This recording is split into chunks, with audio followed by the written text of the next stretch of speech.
Hello everyone, I'm Cole from the Kingdom, and today I want to talk about some ideas I have for the elven god of secrets, Dirthamen. As you may have noticed by some of my other videos, I think he's a pretty neat guy.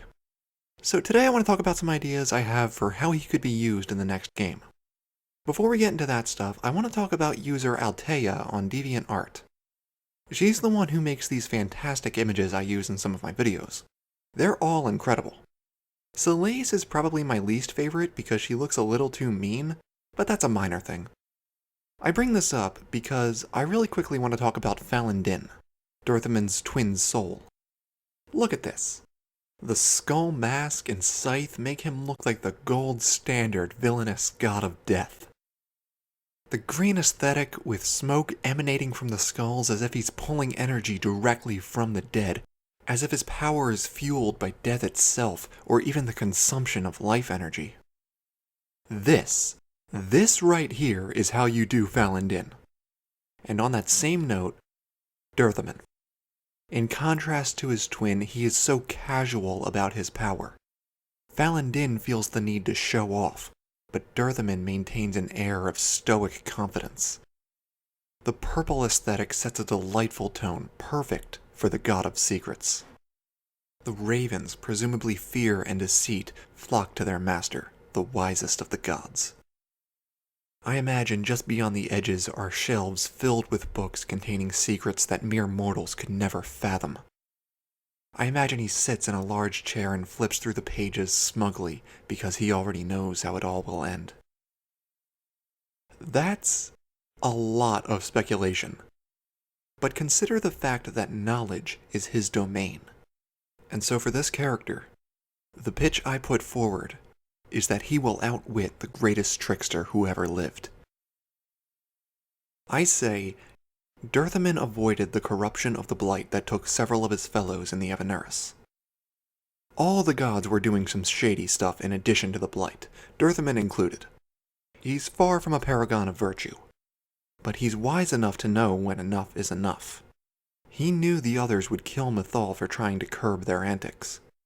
Knowing there was no hope of success in siding with her, he sided with the others. Or at least, made everyone believe he did. Mythal and Fen'Harel included. Dirthamen maintained his quiet composure throughout the entire plot, allowing the others to think he was in agreement, when in truth, he was just buying time. The Dread Wolf would move against them, and Dirthamen put in place his contingency.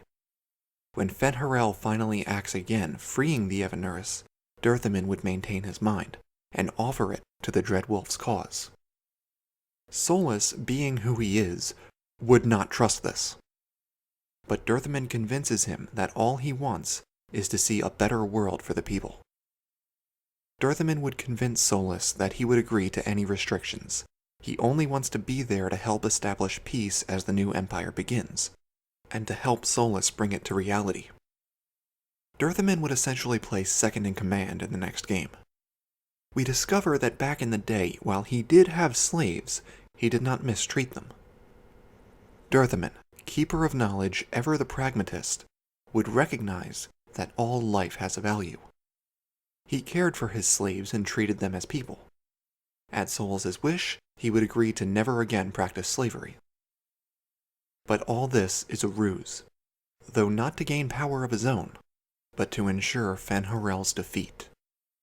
His plan revolves around finding a champion that would defeat the Dread Wolf and stop the veil from coming down.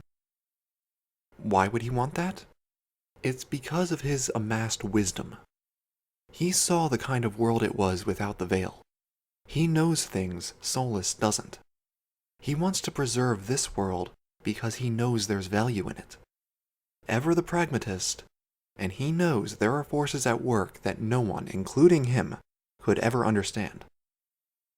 In this hypothetical scenario for the next game, Dirthamen leaves very carefully placed clues and/or diverts Fen'Harel's attention to certain things at just the right time.